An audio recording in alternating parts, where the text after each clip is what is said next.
সেনাবাহিনীর প্রধান জেনারেল ওয়াকারুজ্জামান বলেছেন, খুব শিগগিরই পরিস্থিতি একেবারে স্বাভাবিক হয়ে যাবে। পুলিশ বাহিনী যখন আবার সুন্দরভাবে তাদের কার্যক্রম শুরু করবে, তখন আমরা সেনানিবাসে ফেরত যাব। শেষ রিপোর্ট পাওয়া পর্যন্ত 90% উপরে থানাগুলো কার্যক্রম শুরু করেছে, আর ঢাকায় 85%-এর বেশি থানায় কার্যক্রম শুরু হয়েছে।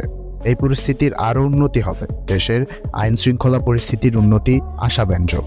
আজ সোমবার বিকেল 4:30টার দিকে খুলনা শহীদ শেখ আবু নাসির স্টেডিয়াম সেনাবাহিনীর অস্থায়ী ক্যাম্পের কার্যক্রম পরিদর্শন শেষে সাংবাদিকদের ব্রিফিংয়ের সময় সেনাপ্রধান এ কথা বলেন। এর আগে তিনি খুলনা বিভাগীয় ও জেলার শীর্ষ সরকারি কর্মকর্তাদের সঙ্গে সার্বিক বিষয় নিয়ে মত বিনিময় করেন। জেনারেল ওয়াকারুজ্জামান বলেন, দেশে অরাজক একটা পরিস্থিতির সৃষ্টি হয়েছিল। সেই পরিস্থিতিতে সেনাবাহিনী নামানো হয়। 5 আগস্ট ও তার পরবর্তী সময় আরও একটু ভিন্ন। এখানে অনেক ধরনের অরাজক পরিস্থিতির সৃষ্টি হয়েছে। বিভিন্ন জায়গায় লুটপাট ও অগ্নিসংযোগ হয়েছে।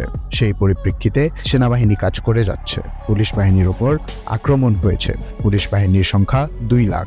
এত বড় সংখ্যক পুলিশ বাহিনী যখন অকার্যকর হয়ে গিয়েছিল, তখন এটাকে কার্যকর করা সেনাবাহিনীর জন্য দুষ্কর হয়ে পড়েছিল।